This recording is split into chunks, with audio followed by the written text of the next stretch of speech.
What is up, you jackwagons? I am Speed Fury, and I'm back with the next part of What If I Was in the Pokemon anime. Now, last time we left off, Drax had caught two Salandit, one female, one male. Initially, he planned to help the male Salandit more than the female to figure out how to make himself stronger without evolving, because male Salandit do not evolve. He also promised Latias to give her a new, well, so to speak, form. Because remember, Latias can use an evolution technique to basically make herself look like a human, but Drax is going to help her make that into an actual other form.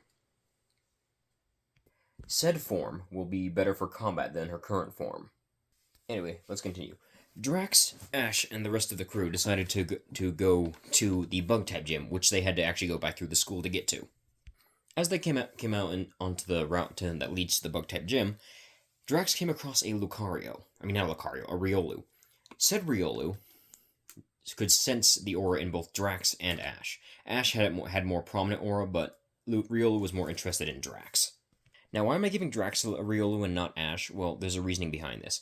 For one, Ash catches a Riolu later in the future, but I'm going to plan on giving him the Riolu from Sinnoh, the one that he runs into that can learn Aura Sphere, or that knows Aura Sphere. Drax, realizing that he relies too much on Griefist and some of his other fighting types that he usually has around, decides to catch Riolu and help him train. And yes, this Riolu is male. No, I'm not making every single Pokemon he catches female. Just most of them, for comedy purposes. As they begin to come up on the town, I don't remember what the town was called, so sorry in advance, because I'm not good at reading other languages. Actually, I'll just go ahead and click on the game so I can remember the town, since I already got the Switch on anyway, so... Anyway, as they were coming across the town, they noticed a Vespiquen along with a bunch of Combee. The Vespiquen, though, looked a bit bored and kind of irritated at the same time. Specifically at the Combee that was forming around her. Cortando, that's what the city's called. Anyway, the Vespiquen then noticed Drax, and more specifically, the superior that was following him around, being his partner. Instantly, Vespiquen challenged Drax to a battle. Due to his translator being able to pick up what she was trying to say, she said, "Human, if you can defeat me in battle, then I will accompany you on your journey out of respect. But if you can't, you will leave and never return to this area." Drax, realizing that he was going to have to beat this Pokemon and if he wanted to get to the town, agreed to the challenge, and effortlessly destroyed Vespiquen. Vespiquen being knocked out now, Drax just threw a Pokeball and caught her. The other Combee got kind of angry and began chasing after them, but they got away and made it to a hotel. After healing up Vespiquen, and then adding her to the group, he decided to send her out and, well, add her to the group and introduce her to everybody. Although this is where everyone would take quite a interesting realization. The Vespiquen looked around for a bit before dropping her rather queenly disposition, and immediately said, "Oh, thank you. You have no idea how long I've been trying to get away from those dang Combee." Drax was confused for a minute before he said, "Wait, you challenged us because you didn't want to be around the Combee?" Vespiquen then said that she had nothing against the Combee. It was just that she was so sick and tired of being treated like a queen, just because Quinn was in her name, or just because she was supposed to be a queen bee. She hated being treated like she was supposed to be, like, keep her image and stuff like that. Like, all the Combee expected her to be, well, a queen, despite the fact that that's not what she wanted. She always wanted to travel and, journey. But after she evolved, instead of leaving like she initially planned, she was forced to stay behind because all the Combee were constantly waiting on her head and foot, and refusing to let her do any actual battle, unless it was quote-unquote an official challenge registered by her. She saw this as her only way to get away from the other Combee and finally, do what she wants to do, and that's battle and adventure and stuff like that. Hearing this, Drax was a bit miffed that he was used as a way for her to get away from her old life, but he accepted it and decided to also put on a movie. The movie in question got Latias's attention real quick, and Miraidon and Gardelade as well. The movie was about robots from space, sentient robots that were also alive, that could transform into either vehicles or robots or even sometimes animals. While his Pokemon were distracted, except for Miraidon, even though Drax thought he was, Drax began working on the serum for Latios. He also used a bit of Azula's DNA in Latios' serum, because Latios, wants to be able to fight more clearly and, not resort to just speed attacks. The reason he used Azula's DNA, and a bit of Grievous, is because they both have legs, Latios does not. But unbeknownst to him when he wasn't paying attention, Miraidon slipped a bit of his own DNA into the serum. Why? Drax didn't know. Drax wasn't paying attention, he wouldn't know. But Miraidon was just curious as to what would happen if he did. And hopefully it wouldn't end up bad for Latios. Drax also used Azula's DNA because he wanted to see if it was possible for Latios to Mega Evolve. He knew that there were several Pokemon, and even some legendaries that were capable of Mega Evolution, and he did test Latios, and she did have a Mega Gene. But he wondered if he could just give her the ability to swap between her Mega and regular forms without having to use the same method he used on Azula and Titana. After the serum was finished, he told Latios to drink it, but while she's in the middle of using her illusion and hiding skill thing. Doing it as she was told, Latios attempted to drink said serum while she was transforming, and it actually did reveal some effects. One of which was kind of unexpected, but also made somewhat sense. You see, another reason that Drax decided to use Azula's DNA is because when he gave her the serum, Azula's clothing or clothing-like appearance actually turned into real clothes after she was given her new form. So he figured that might do the same thing for Latios, but he didn't know how it would work. But it did work the way he initially wanted it to. Some of the red parts on her body transformed into actually a sort of skirt-looking appearance. Although her wings were not on Latios' back like Drax thought they would be. Instead, they were on her lower back, close to where her tail was, and her tail had actually grown longer as well. She did actually grow legs like he was initially planning to, but she now had 5 fingers instead of the usual 3, one of which being a thumb. Her calves also had the same little red thing over the top of them, similar to what her arms had, her forearms. Not that she has 4 arms like her, one second. This part of the arm, right here. But the most strangest part was the fact that her horns changed a bit, and also she had like a weird little red. The top of her head, where the red was still at, had grown 3 little spike things, like how a Gardevoir has. But that wasn't the part that Drax was paying attention to. The part that he was paying attention to was the light blue hair that had grown out of her head. She had hair now. Dragons were not supposed to grow hair, though he guessed that had to do with the fact that Azula's DNA took part in it. However, Miraidon was disappointed for some reason. Drax didn't know why, but secretly Miraidon was a bit disappointed that his DNA didn't seem to contribute anything to her new form. Anyway, this is Latios' new form. Now having a more humanoid-like appearance and having a more combat-ready form. In this form, she is no longer dragon and psychic, but instead dragon and fighting. And this is not her permanent new form. This is just her combat form. This is the form she changes into when she wants to get a bit more physical. In combat, stop being perverts. Drax then asked Latios to change back to normal for a bit, which she did. And then he asked her to see if she could Mega Evolve. And she could Mega Evolve, but the Mega Evolution was different from the one he'd read up on. While the Mega Evolution looked very much like the Mega Latios that he had seen in pictures and theories, because there were other Latios besides the one he had in the world, it looked off. It looked more metal-like. Like its body was... It looked almost kind of like how Miraidon looks, but like, obviously, Latios. She still had the yellow eyes, but they were more robotic-looking instead of being actual human-like. Her body seemed to also have weird lines that went all over her body. Confused about this and wondering why she looked like, well, a robot instead of looking like normally a Mega Latios would look, Miraidon then spoke up saying that it was his doing and that he mixed some of his DNA into it. Drax looked over at him in shock at first, then he realized that it didn't really do much. He asked Latios if he felt any different or weird. Latios said that she admittedly did feel somewhat strange, but other than that, she was fine. Drax then asked her if she could be able to take on her new combat form in her Mega Evolution appearance. Latios, not knowing if she could, attempted to, but couldn't. She tried the exact same way that she always did to change her form or appearance, but nothing worked. Then, remembering something that she had heard in the movie last night that she watched, she decided to try it out just to see what would happen. Or, just to be silly. Latias cleared her throat and then shouted, "Latias, maximize!"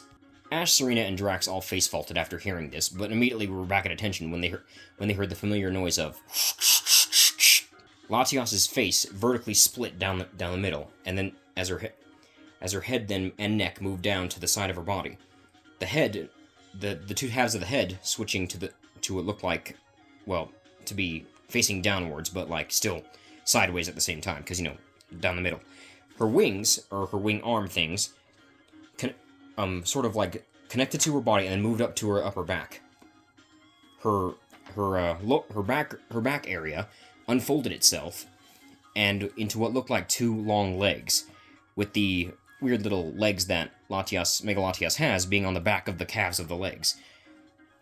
And then a head popped out from where her neck used to be, while the two parts of her neck that were still there and still attached to the two parts of the head grew hands out of them. Drax just stared for a minute as the new head popped out, having the blue hair that Latias had in her other form, but the head, unlike Latias's combat form in her regular mode, was more human-like, and the eyes were more shiny and metallic-looking. She still had, of course, very noticeable features that she was a Latias, but she still looked more human overall, and she was kind of small. But the one thing that was going through Drax's mind right now was, holy crap, I just made a Transformer. This is Mega Latias in her combat form, or as I call it, her Cybertronian form. She's no longer dragon and psychic in this form either, and just like with her other form, her I guess we could call it the Paradox Mega. Anyway, sorry, I thought I heard something. I don't know if you guys heard it too. Ooh. I'll get that. Okay, fixed it. Anyway, Latias's new Mega Evolution, instead of being Dragon and Psychic like they normally are, instead it was Dragon and Steel. Her new combat form, however, loses the Dragon type and swaps it out for this old Psychic type, making her Psychic and Steel. Drax then handed Latias a mirror, showing her what she now looked like. Latias being kind of surprised at the new human-like face that she had, but also being a bit horrified at the fact that her actual face, or her original face, I guess, was now on her shoulders, both of them, and looked like it was dead, somewhat. She still had her tail though it was shorter than it was in her regular combat form. Vespiquen, seeing what just happened in front of her, began to ask questions like, "What the heck just happened?" or "Why is your Latias suddenly human?" or "Why does she look human before but still have obvious features that she was Latias, but now she's a robot that looks more human than Latias?" Superior and Glaceon just responded with, "Science shenanigans." Latias then excitedly told Drax that she wants to be used in the battle tomorrow against the gym leader. She wants to test out her new abilities. Drax was okay with this, but was still told her to make sure to be careful, as they don't know what she's capable of in either form yet. Oh, and if you're wondering, I did actually base this design off of a Transformer. Based it off of this character right here. Just got that Transformer the other day. Vespiquen then got in Drax's face and claimed that she also wanted to try out that serum for herself. Drax asked her why in specifically she would want to use the serum. Vespiquen responded with, "Do you have any idea how much I've longed to have legs? Do you see the honeycomb that is stuck to my butt?" Drax responded to this rather sassily that you don't have a butt, you have an abdomen. Vespiquen responded to this by saying, "An abdomen that has a stinger attached to it that I will use on you." She also asked for a nickname, saying that she'd rather not be called Vespiquen anymore, considering the fact that, she doesn't want to be treated like one. So Drax came up with the nickname Hive. After making a new serum, one designed to give Vespiquen sort of the same kind of abilities as Latias was given, only this time making sure Miraidon didn't get himself involved, as he didn't know how it would affect her. He finished the serum and gave it to Vespiquen, telling her that since she doesn't have a form, this should just affect her directly. Vespiquen drank the serum. Drax didn't know how, because she didn't appear to have a mouth. That was a weird thing with a lot of his Pokemon. Why didn't they have mouths? Or if they had mouths, why were they so tiny? Just as he expected, Vespiquen's form did change into something a bit more human-like, but also she had legs now. Legs that had very pointy, orange-tipped ends. Her arms looked a bit different too, being less the black on her arms looking more like arm sleeves, similar to the ones that Azula had, which probably was because it had Azula's DNA in it. Her dress thing transformed into more of what looked like a waistcoat, but it didn't connect in the back. More along the lines of like two little side coats, I guess, that are around her waist. Her stinger moved upwards to stick out a bit from behind instead of from the front, instead of directly downwards like it used to. Her face became more human-shaped, and her eyes became a bit more expressive. She still didn't have a mouth, though, but her wings got bigger at least. Or maybe she did, but Drax wasn't really all that sure. Also, she didn't look hunched anymore, so that was good too. Her, weird little... Anyway, she had a puffed-out collar around her neck, or that's what it looked like at least. Kind of like what you see queens wear. She also had a neck, which she was very happy about, surprisingly. Drax stared down at her orange-tipped feet for a minute. Her claws, now she has a thumb as well. Besides the 2 fingers, she has thumbs now. Her fingers also being orange, just like the tips of her toe, or her feet, I guess. Drax staring at them for a second said, "Are those things stingers too?" She lifted up one leg and pointed it to him and said, "Do you want to test how sharp they are?" Drax put his hands up and said, "No, thank you." Vespiquen, or Hive as she was now called, tried to walk around with her new feet, but then remembered that she's never had feet before and instantly fell down. Griefist and Evergreen deciding to be the ones to, teach her how to walk around, since her legs and feet in general didn't look too similar, didn't look that much different from them, took pity on her and decided to help out. Here is Hive's new form. Now, some of you who may or may not have been to my Reddit page have noticed that she looks very similar to a certain other character, because that character is based off of her, but we'll get to her later. And yes, it is important. We'll get to it much later. In fact, every single one of these characters I've showed you is based off, it has some inspiration behind another character. We'll talk about it later, though. Vespiquen wanted to be in the battle tomorrow too, but Drax said that she has to get used to her new body first. Then she can participate in a new gym battle. He'll have Griefist and Evergreen help her with that. Griefist then spoke up asking Drax why he hadn't given her a nickname, but he'd given one to Evergreen and Azula. Drax admitted that he gave nicknames to people who asked for them, and, well, Griefist never asked for one. Also because Azula and Evergreen were both the same species, and it made it easier for him to tell them apart, and so he wasn't calling out both of them at the same time. Evergreen then claimed that she wanted to be called Vermilion from now on. Drax just stared at her for a second before saying, "But you're green. You don't even have any red on you. At all." Grievous once again stubbornly saying that she will be called Vermilion, whether he likes it or not. Drax simply shrugged and said, "Fine, you can be called Vermilion, although it's going to confuse the heck out of people." Grievous responded to this comment by transforming into her fighting type form, which was mostly red with a little bit of green, the opposite colors of the reverse color scheme of what Gardevoir usually is. "Fair point," said Drax. It was the next day as they were all planning on going to the gym. However, before they could even take a step out of the hotel, Drax got a call on his phone from Gita. Drax picked up the phone and asked her what was up. Gita responded with that she needed some extra chaperones for a trip that some students were taking to a place called Kitagami. Drax asked why she wanted his help, with Gita responding saying that he was one of the more responsible people that she trusted, and some of the gym leaders weren't really all that trustworthy to be taking care of children. Drax said he'll agree to it as long as he's allowed to bring the rest of his friends along, as he doesn't want to have to split the group up. Gita said that'd be fine, considering a few of his friends were responsible for themselves, mostly being Serena, Elisa, and himself. Ash still being a childish in Team Rocket, or the former members of Team Rocket still being a bit eccentric, I guess. Upon arriving at the school, the friends were greeted by a familiar face, being Juliana. Juliana saying that she was also going to be going to Kitagami along with her Meowscarada. Drax being surprised. Not Meowscarada. Along with her Fuecoco. Said crocodile was sitting on her head, still with the blankest, derpiest look in his eyes, with Drax still saying, "How the heck is that thing still alive?" After a long way to Kitagami, the group realized that one of their own was a bit sick, had motion sickness, and Drax decided that he would go ahead and inform, whoever they were supposed to be meeting. Upon arriving, he saw two people, an older girl and a younger boy. The boy, who had very long and messy hair covering his eyes, and the girl, who also had equally long and messy hair, also covering part of her face. They immediately walked over and challenged him to a battle. The girl only having 2 Pokemon, though, being a Mighty Anna and a Pokemon he hadn't actually seen before called Poltergeist.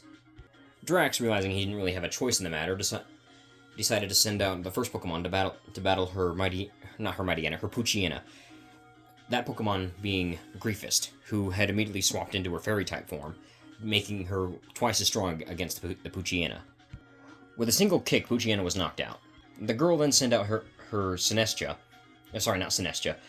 Poltergeist, to which Drax returned Griefist and sent out Hive. Sorry, not Griefist. I keep forgetting that I just barely gave her a new name, which I have now. Oh wait, Vermilion. That's right. To which he then sent out Hive, who the girl was kind of shocked at her appearance. She wasn't really all that shocked with Griefist, as she assumed they were Pokemon that she had never seen before, but this was clearly a odd-looking Vespiquen. Hive then spoke up, saying, "Are you going to use your Pokemon to fight, or are you just going to stand there?" Snapping back to reality, the girl then told her Poltergeist to attack. This resulted in the Poltergeist. Well, the battle actually was more along the lines of even this time, because the Pokemon that he caught, being Hive, wasn't around the same strength as the rest of his Pokemon, so it was more even. Surprisingly, though, the Poltergeist almost won. That is until he told Hive to use Fury Cutter, to which all of her claws grew longer, and she immediately slashed the Poltergeist multiple times, knocking it out, giving her quite a bit of a boost in power. The girl, a bit disappointed at the fact that she lost, and also for some reason yelling at her little brother, who didn't really seem to do anything wrong, then introduced herself as Carmen and her brother as Keiran. Upon hearing Kieran's name, Drax thought to himself, missed opportunity on naming the kid Junie. They decided that they would help out with the well, not help out. They decided to go help the kid who had gotten sick. As everyone arrived, and the guy who was supposed to actually meet with them got after the 2 kids, they all left. The next day, though, they all needed to partner up with somebody. The only one who not having a partner being Keiran, who Drax decided to take pity on and team up with. Ash and the rest of his group are just kind of there, but they're not really participating because they're not part of the group. And Drax is technically one of the chaperones, so he felt that it was his responsibility to watch after at least one of the kids.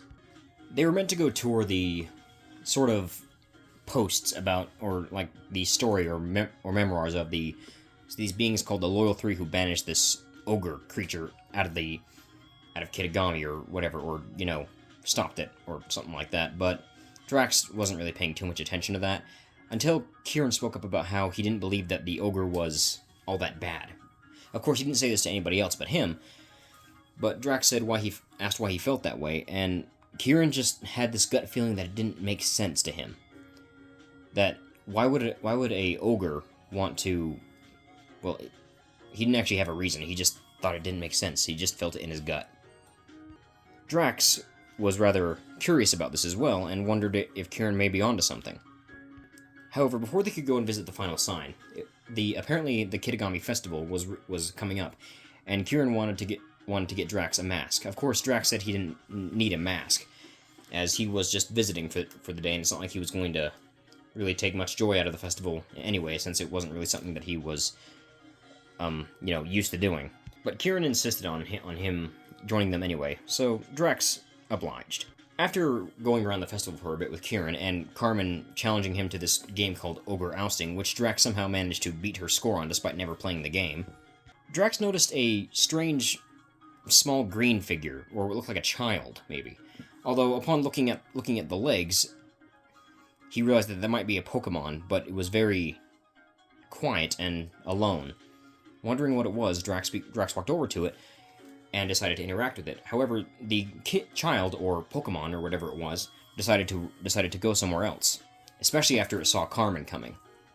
Drax decided to follow the creature farther, and noticed that it was taking a familiar path that went to the Forbidden Lair, or Forbidden Cave, or whatever it was called. It was something like that. Drax wasn't planning on making any noise to spook the Pokemon or anything like that. He just wanted to observe what this Pokemon was about.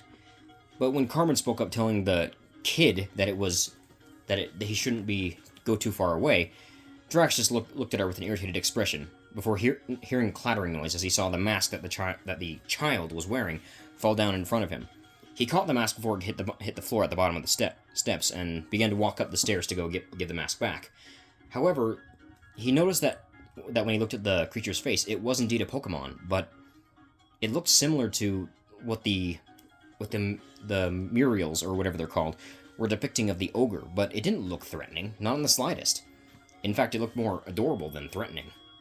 Drax was now getting more of a suspicion that maybe Keiran was right, maybe the ogre wasn't as bad as people thought it was.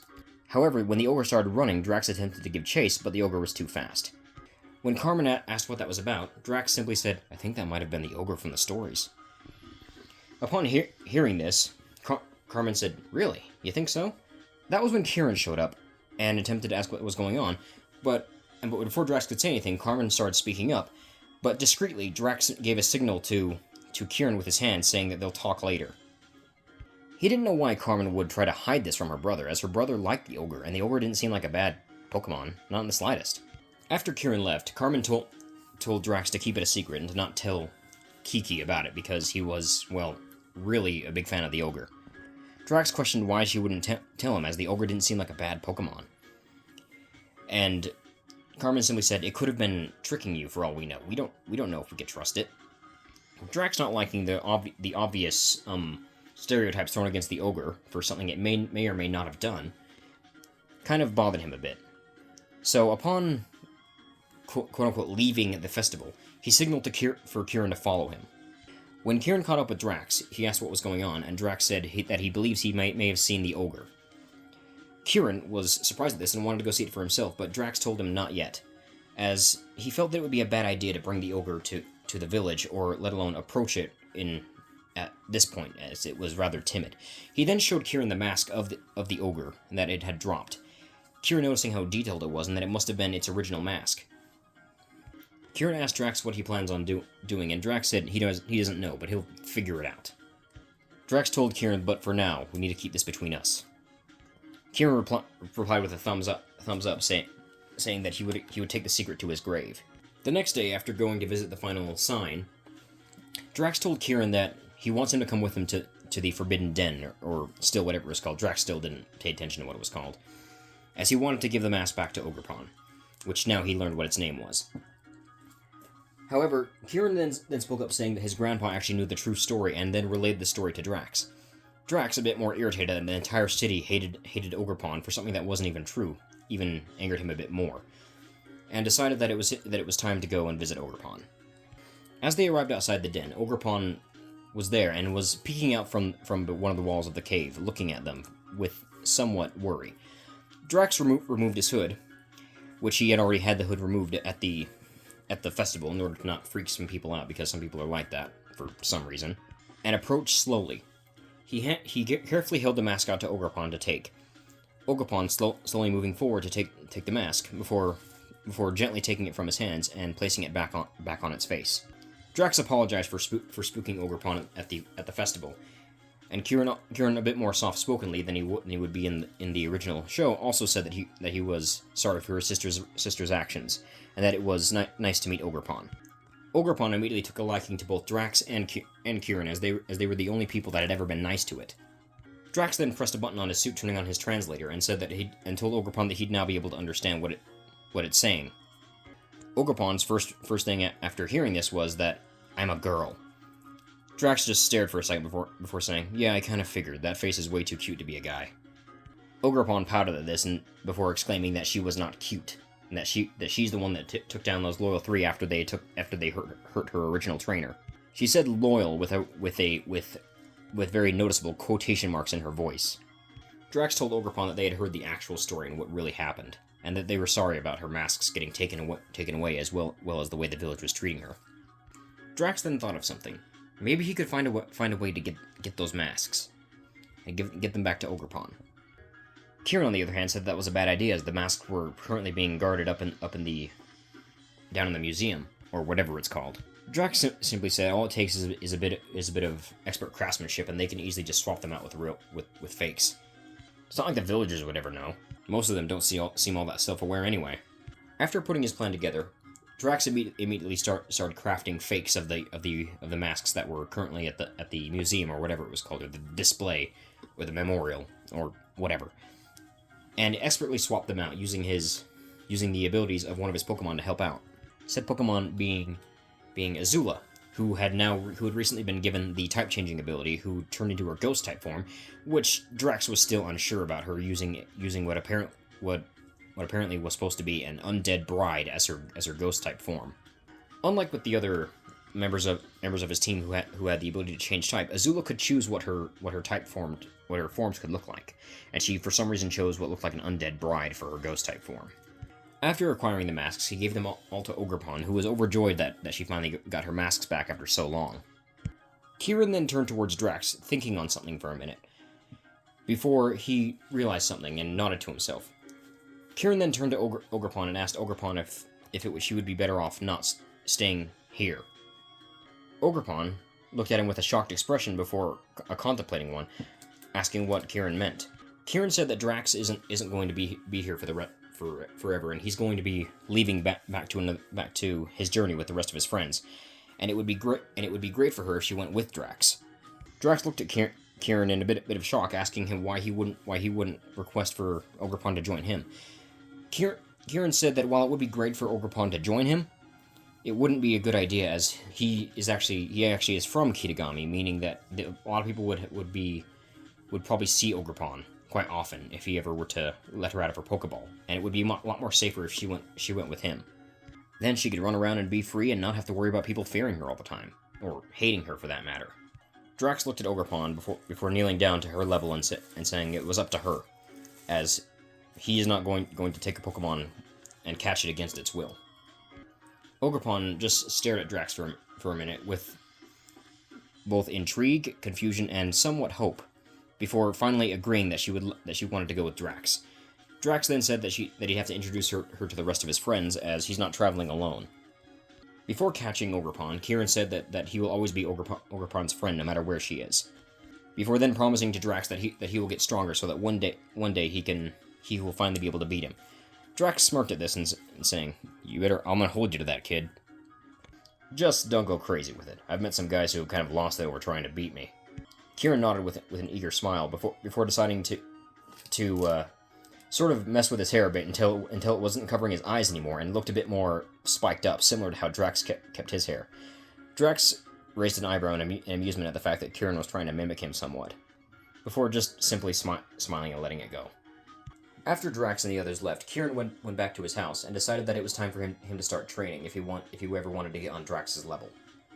He'd always been amazed at Drax's skill when he fought his sister. He took out both of his sister's Pokemon with a single hit each. Not only was he actually inspired by Drax, but so was his sister.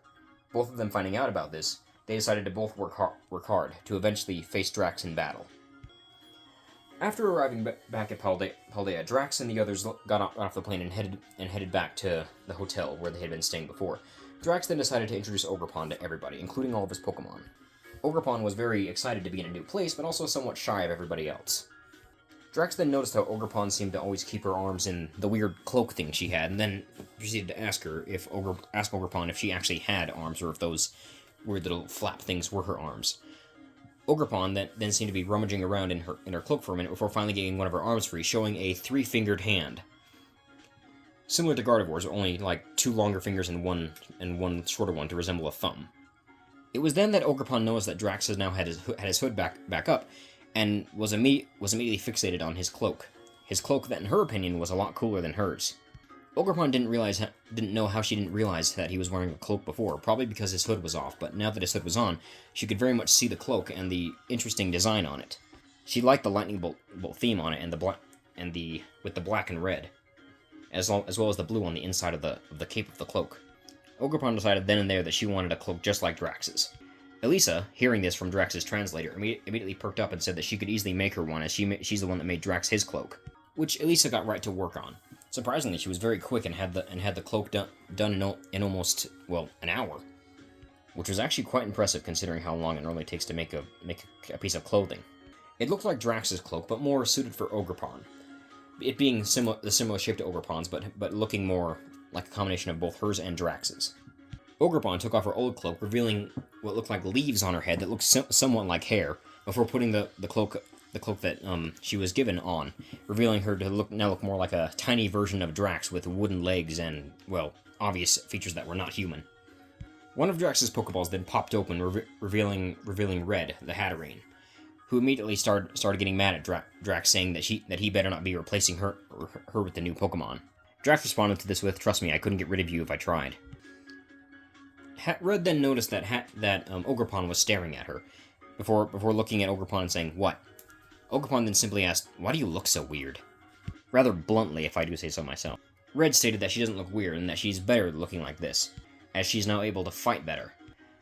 Red then stated that before she was short, even with all her hair, it just got in the way and didn't allow her to fight very well, and that her height was terrible.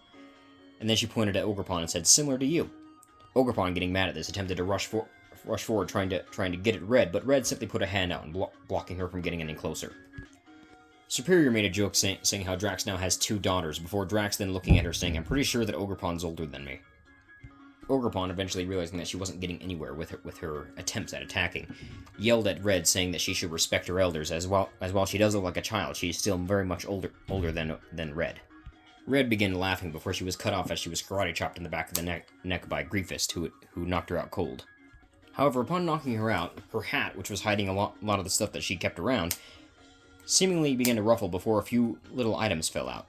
Items that Drax recognized as copies of what looked like his equipment that he had used to do his genetically enhancing and stuff like that. Realizing that's how she was managing to mess with his stuff, and that she had her own little science kit set up, that he then realized that maybe he should have checked the rest of her hair to make sure that she wasn't carrying anything. However, he did not notice that Ogerpon, being curious, began to look at the weird devices that Hatterene had, wondering what they were and why they would be useful. Luckily for Ogerpon, she could read, and one of the files had said serum the good serum that made me tall. Ogerpon blanched at this, not really realizing that this was a terrible name, but realizing that this was apparently the stuff that made Hatterene tall, and gave her this new form that she so said made her better. Naturally, of course, Hatterene, without being, what Red was, were still smaller than she was. So she immediately thought to herself, if she drinks this, she'll be taller than Hatterene, and thus she won't be shorter than her anymore and be better. Drax noticed too late as Ogerpon began drinking it with no hesitation. He didn't attempt to stop her, as he just had a blank expression and a face that said, "Really?" He was starting to get a little bit irritated at how often this happens. The transformation was instant. Ogerpon grew taller, but however, the leaves that covered up most of her body were not covering up as much anymore, due to the fact that that the leaves were initially meant to cover up, most of her torso. However, this time the leaves became more, they transformed into more of what looked like a one-piece skirt or something like that. Kind of imagine like Marie's outfit from Splatoon, but like all made of leaves and a little bit of flowers and whatever the yellow things are on Ogerpon. Surprisingly, her new cloak also grew with her, and so did her leaf hair things. Her hair growing longer until it went down nearly to her lower back. Her face also became more human-shaped, and her legs became longer. However, her cloak did stop growing at some point, which caused her arms to not be able to fit in the little arm holes for her arms anymore. At which point she had to pull her arms out and just leave them draping to her side. The cloak still fit on her head though. Ogerpon looked down at herself, being rather happy with her new appearance. But then she heard Drax say, "Wait for it." Ogerpon then felt a shiver throughout her entire body as she felt her body change very drastically. Her head shrank down a bit to match more with her now taller body, and her overall body became more, I guess, human-like. More along the lines of it did become like a human body. Drax looked up in the sky, directly talking to Arceus, this time being a bit too irritated to stop himself, before saying, "You can't just let me have one female Pokemon that doesn't end up looking like this," he said, gesturing to Ogerpon. A hyperspace hole then opened up next to Drax, and Arceus' head could be seen, as he said, "What about Grievous and Superior?" Drax said, "It's a wonder how they haven't asked me to do that to them yet." Superior looked at him before smiling sneakily and saying, "Don't tempt me." Grievous then spoke up, saying, "And I've been thinking about it." Drax glared at Arceus and Arceus simply said, "That one's on you, buddy." Arceus then disappeared, with the hyperspace hole doing the same.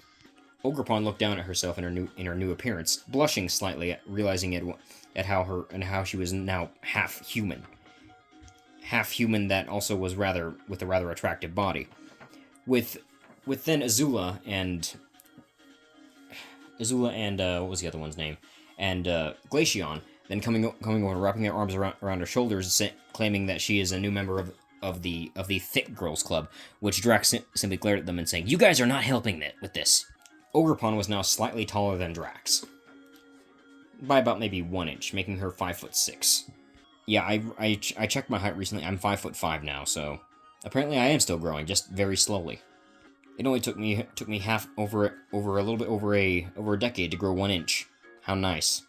Glaceon began to tell Ogerpon about all the benefits of her new appearance, like the fact that she's now more fit and more able to move around quicker. She also told her that there are some bonuses to it, and considering she took the same one that Red had, it might have also given her the ability to change type at will. Ogerpon looked down at herself before hopefully channeling the powers to change type without using her masks, and surprisingly, her new cloak began to change between 18 different colors, until it reverted back to the blue, yellow, and yellow, black, and blue that it was. I mean, the blue, yellow, black, and red that it was before. Ogerpon did not have the ability to change into more than 4 different types before, and now that she had the ability to turn into all 18 types, this may be a benefit in disguise. Drax, in the background, could be heard saying, "Benefit for you, frickin' torture for me," he said before walking off in a grumpy fashion. Drax went over and sat on a rock nearby, grumbling to himself, before he then looked to the side and noticed the white Salazzle, which he still had to give nicknames to both Salandit, because one was male, one was female. He didn't want to keep calling them Salandit. She was looking over in Ogerpon's direction while giving a thinking posture while rubbing her chin with her thumb. Wait, do lizards have chins? Drax slapped himself in the face with the fullness of his hand which was still attached to his gauntlet, so it hurt a lot more. Before saying, "Great, now I got another one on the way too." Ogerpon then reached into her cloak and pulled out what looked like a giant spiked cudgel. Drax widening his eyes and saying, "Where the heck was she keeping that?" Drax then put his head in both hands as he began to grumble to himself again, while James came over and just simply patted him on the back. Before going to the gym battle, Drax decided that he needed to train a bit, so he decided to put Ogerpon up to training Toxica and Toxic, as he decided to name the two. Although he wasn't really sure about the names being similar, but he guessed that it was fitting since they were siblings, a brother and sister. Ogerpon was happy to help, and decided the best way to train them was to make sure they can only do neutral damage to her, so she changed into the rock-type form, which would just turn the entirety of her cloak brown, except for the inside, which would stay blue. Well, it would turn brown, because the rock-type is gray, I think. During said training, because of how much stronger Ogerpon was compared to Toxica actually evolved into Salazzle. She looked down at herself, appreciating her new appearance. However, Toxic was a bit disappointed because he knew that he wouldn't be able to evolve, but it was still kind of irritating that he wasn't going to be able to be on the same level as his sister now. However, Drax began to contemplate on something. Perhaps maybe he figured out a way that a male Salazzle does evolve. After all, before Gallade was discovered, Gardevoir was believed to be the only evolution of Corellia. Perhaps all he needs is a certain evolution stone or something else. I mean, hey, he figured it out with Grievous and Gyroblast. He could figure it out with Salandit. Drax was so busy thinking about this, however, he didn't notice Salazzle walk over to Ogerpon and ask if she had another one of those vials that she had taken from Red. To which Ogerpon produced the vial, and for Drax to realize too late that he was once again too late to stop another one of these things from happening. Luckily for him though, this serum was actually differently made, and did come with clothing. By that, it meant it turned her front scales, or the pattern on the front of her stomach and chest, into a leotard for her to wear. However, much to Drax's disappointment, the leotard was still somewhat revealing. The weird part, though, was the three horns that poked out of the back of her head, and the weird triangle symbol on her forehead.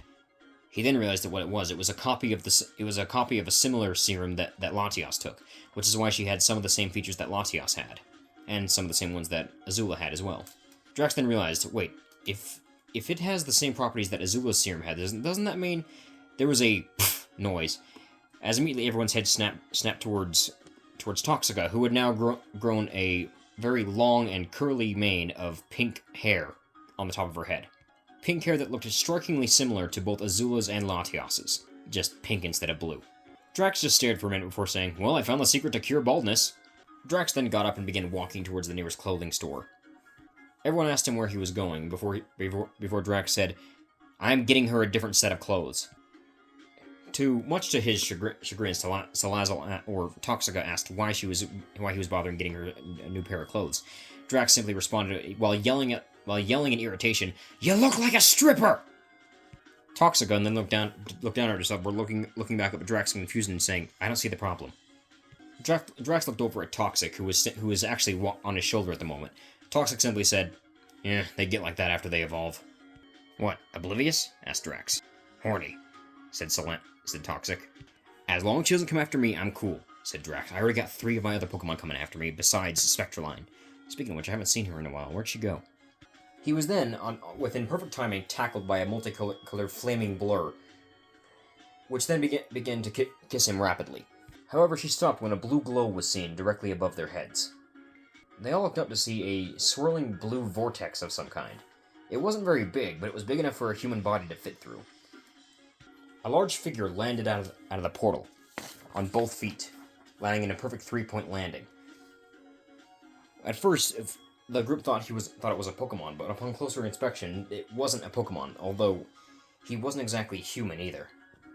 The figure in question had blue skin, red eyes, long spiky black and gold hair, dragon wings on his back, a dragon tail, and lightning bolt-shaped horns on his head. He also had a face that was very, very similar to Drax's, except he had a mustache and goatee, which Drax did not have. He also wore a Levi jacket with a black hood and black sleeves, a red shirt with a blue lightning bolt design on it, and dark blue pants with green shoes. The man got to his feet and looked around briefly, before he then pulled up what looked like some kind of blue and black gauntlet on his right arm. He began scanning through it, as though he was looking for something. It was then that several other figures also came out of the portal, all of them looking equally as weird, having odd-colored skin and either wings on their back or horns on their heads or other things like that. One of them, that was a figure that had seemingly robotic limbs replacing his original ones, walked over to the first. The blue-skinned man began to speak to him. "Techno, I thought you said this place was locked onto my alternate universe counterpart." The cyborg then spoke up. "It was. He's right there." The man, who clearly had some kind of Western accent, pointed directly towards Drax. The other man from before, the blue-skinned man, looked towards Drax in a puzzled expression. He then noticed the very obvious, familiar faces that he'd seen on TV shows back in his universe, as well as several creatures that were also from said TV show. Drax just stared back at the man for a minute before the man finally spoke. "The Pokemon universe. There's not an alternate version of me in the Pokemon universe."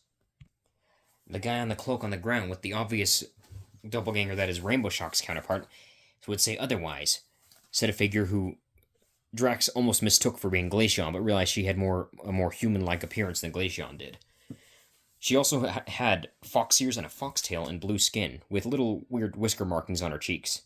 She also had a more Russian-style outfit, and had a bit of a regal-like aura around her. It was then that another voice spoke up, a voice that sounded almost exactly like Spectraline's. "Move your butt eyes, let me see." A girl who looked exactly like what Drax imagined Spectraline looked like as a human walked up. She had pure white skin, rainbow-colored hair that was also in the same 6 colors that Spectraline's was, but instead of having flaming hair, she had large bat wings coming out of her back, a snake tail, and what looked like fish fins in place of ears. She was also nearly as tall as the blue-skinned man, except just maybe like 8 inches shorter. Spectraline and Rainbow Shock, which was apparently the girl's name, just stare at each other for a second before Rainbow Shock gave Spectraline a thumbs up, saying that she does that to her man all the time. To which the Drax then noticed that the blue-skinned man from before rolled his eyes while pinching the bridge of his nose, while his cheeks were a bit of a darker blue, as though he was blushing. "Can we please stop getting distracted for 2 seconds?" said the blue-skinned man again. He then turned his attention towards Drax. "Alright, other me. You ever seen anything weird walking around here? Like, big shadowy creature with a blue type of outline around their body, or like, something that just you feel like doesn't belong here?" Drax, who was still pinned to the floor by Spectraline, simply said, no. The man then breathed in slightly before breathing out with a rather irritated sigh. "Alright, I guess we're going to be on the look for a while." The man then turned towards somebody that Drax couldn't see, and shouted out their names. "Evergreen, Azura, front and center." Drax's Gardevoir Evergreen spoke up, claiming how she didn't have to take orders from somebody she didn't even know. The man, who had called out Evergreen's name, just stared at her in confusion for a second, wondering why Gardevoir was talking, before then looking down and seeing her green leg and wondering, oh, that must be why she's called that. He then clarified, "Not you, Evergreen," which apparently is your name. "Our Evergreen." A demon, which is what the only thing she could be described as, walked up. She had a silver flower in her hair, and her skin, all the way up and even into the under flaps of her wings, was completely green. Her hair and outfit in general were black, with silver highlights outlining both her hair and her outfit. Her outfit being somewhat revealing and looking similar to, well, what looked like a game that Drax had seen in a commercial, or at least a character from a game. The girl walked up with her arms folded under her chest and saluted to Speed Fury. Saluted to the man. The man said, "You don't have to salute to me. You're not even technically part of our team." She then shrugged her shoulders, and while the other girl, who was also a demon but had more color in her appearance, walked up. She had a black and blue outfit with green highlights around it, red skin, and a blue and green eye. Her hair also had green and blue in it, but her skin was mostly red. Drax wondered why this person was called Azura when most of her body was red, before Azura glared at Speed and said, "My name's not Azura anymore. I changed it to Vermilion, remember? After my whole, getting struck by lightning and fusing with a jalapeno pepper." The man looked at her with a just an expression that said, "I'm just done with this," before saying, "I still don't know how you managed to get turned red from getting shocked by a pepper, and how that also managed to give you plant and electricity-based powers at the same time." Azura simply said, No, the pepper turned me red. The lightning gave me electricity powers. I already had the plant manipulating powers." "It also apparently gave you a different hairstyle?" said the man rather sarcastically. The girl then said, No, I just styled it this way. It looks better this way." The man then rolled his eyes before giving them an order to go and scan the outer parts of whatever region they were in to go and look for, well, whatever they were supposed to be looking for. If it wasn't on this region, it was probably somewhere else on this universe. Drax then held up his hand and called out, Hold on, can somebody explain to me what's going on here?" The blue man from before turned towards him and spoke. "Oh yeah, I didn't introduce myself to you yet. My name is Speed Fury. I'm the Guardian of Reality. And right now, something from my reality, or our reality, since we're all from the same one, ended up in yours, and we're trying to find it and bring it back to ours before it causes, well, reality warping problems." He then gestured to the Ice Fox girl and another girl who also looked like a demon but didn't have any horns. The girl also had a revealing outfit, but it was still obvious that she was a demon, so Drax guessed that she was part of the same species, or something, because for some reason, unlike the other two, she didn't have any horns, which was still somewhat bothering to him, but not completely. "Scarlet, Ice, I want you guys checking nearby cities. Search anywhere you can, find whatever it is that doesn't belong here, and then notify me." The demon girl picked up the fox girl and began flying off with her. It was the next two names that caught his attention. Drax's attention, at least. Slither, Hive. Much to the blue man's surprise, and Drax's as well, he got 4 responses, both being from 2 people from Speed Fury's group and 2 people from Drax's team. In confusion, Speed Fury looked over at Drax's team, noticing the Vespiquen and the whatever the other Pokemon, if that was supposed to be a superior or something that he was looking at, and then said, "Our Slither and Hive." A person that looked very similar to Superior, like almost a exact replica, except for the fact that she had more human-like features and was actually wearing clothes. And she looked also like she was maybe a princess and had fox ears and fox fur and hair. walked up and stood next to Speed. The end of her tail, had, similar to Superior's, had a hole at the end of it that obviously meant that it shot stuff. She also was wielding had two blasters holstered on her sides, revealing that she was very similar to Superior. The other person was very similar looking to Hive, but was more not Pokemon looking. She did look like a bee, just like Hive did, but she had 4 arms instead of 2, and she looked like she was wearing clawed-toed greaves, and each wrist on her arms had a stinger attached to it, as well as the end of her abdomen as well. Speed Fury then addressed the two of them, saying that since those two could communicate with all forms of bug and reptile, that they should go around and talk to the other Pokemon and see what they could gather information on. He then thanked Hive for assisting him in this endeavor, even though she was not a member of his group. The other Hive simply waved her hand off before saying, as long as it involves keeping her kingdom safe, she's happy to help, as it is her job as queen. Both figures then rushed off to the nearby areas where the Pokemon could be found to go and hopefully communicate with them. Hotfoot, you do the same, he said, gesturing to what looked like a large humanoid rabbit. The rabbit in question also had flame patterned fur all over his body and seemed to have bandages wrapped around his feet and hands. Drax thought he looked very similar to his male Lopunny Shatter. As the humanoid rabbit began running off, he then called to another person. Hera, you go with him. I don't want him starting fights with the other Pokemon, especially since the less trouble the better. A robot who was constantly floating and had 4 floating hands around her body floated over to Speed Fury and saluted before floating in a quick manner after the rabbit. Spider, Lisa. Drax's Elisa perked her head up at that moment. A girl with gray skin, with robotic legs and a lab coat with spider legs protruding out of her back, walked up to Speed, as well as another girl who had dragon wings, a similar outfit to Elisa, as well as long blonde hair, walked over at the same time. You two check this town. I want you to ask around, see if anybody's seen anything off. They both saluted and immediately took to their task. Elisa stared with a rather irritated look on her face, while also being kind of jealous, specifically at the other Elisa, before simply shouting out, "How come their Elisa's more attractive than me?" Rainbow, Techno, you guys are with me. The two that they had met before, the girl that was obviously Spectraline's counterpart, and the guy with the cowboy accent, who was also a cyborg apparently, both nodded and stayed by his side. Speed then walked over to Drax and looked at the curious position they were in, before saying, "Yeah, I know how that feels." Spectraline, then realizing what position they were in, got off Drax, and Speed Fury helped Drax up. I've got a lot of explaining to do to you, don't I? He said, with still that somewhat irritated and somewhat sarcastic look in his eyes. Drax just nodded silently, shocked at the fact that he was sort of talking to himself. We won't be here long, but I might as well fill you in on what's going on here. A bit more detailed than I did a second ago, said Speed as he sat down on the ground next to Drax. And that is where we'll end this for now. I've been initially planning on doing this the entirety of this story, which is the main reason what I've been leading up to until now. In other words, all the members of this mysterious group of people that just arrived are all counterparts to some of Drax and his friends and his Pokemon.